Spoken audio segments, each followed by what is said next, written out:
Bienvenidos a Cinema Club, nos encontramos con Matthew Wood, legendario editor de audio, director, actor de voz de Star Wars aquí en la Mole 2020. I've been trained in your Jedi arts by Count Dooku.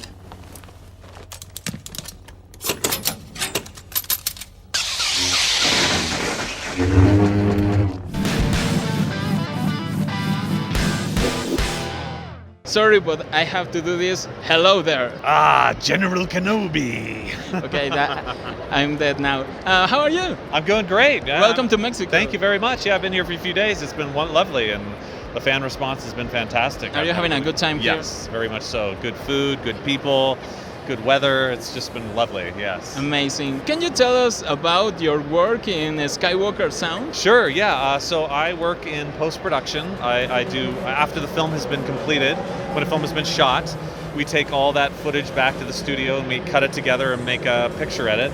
And part of my job is to facilitate making sure the director gets what he wants with the sound and the way he wants it to represent the script. So it's and the story. So it's sound effects and recording actors and special like footsteps and Foley and basically everything you hear in the movie that's not music goes through my department, and so I make sure that the director's getting what he wants to tell his story.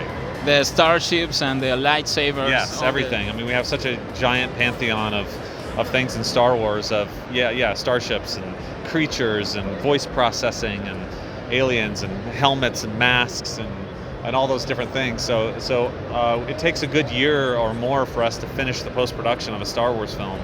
And that's just because of the sheer amount of places and creatures and characters we meet. So it's a very large job.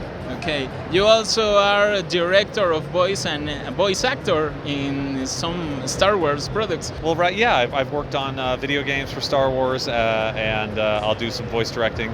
A lot of the times I'll work with actors when we do the recording of the actors after we shoot the movie. It's called ADR, and so I'll bring actors into a studio and try to recreate their performances. And I have actor training as well from the ACT Theater in San Francisco, so I take some of that training with me and my sound training and my technical know-how, and so that all kind of blends together to record actors for a film. So it's just wearing different hats, and that's one thing that George Lucas, when I used to work for him, he would let us do all different kinds of jobs, and we never were pigeonholed into one specific thing. So it was a very educational environment for me to be in very early in my career, so I'm very grateful of that. Okay, that's amazing.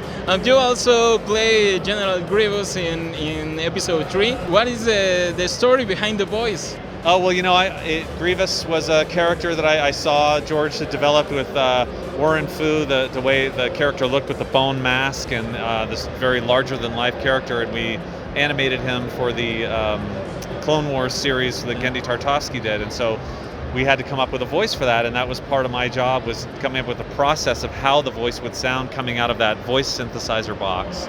And so we auditioned to all these different actors, and we weren't quite getting what George wanted, and so I tried my own voice. My colleague Chris said, "Why don't you try yours?" And I did one, and I submitted that as an audition to George Lucas, and he picked it, not knowing that it was me. Okay. So it was kind of a Jedi mind trick that I did there, but it just sort of worked for what we needed, and it opened up a lot of doors. George Lucas said it was going to, change my life, and it did for the better. I've been fortunate enough to travel around and meet fans from Star Wars and be part of this universe, and have it be from behind the camera and in front of the camera.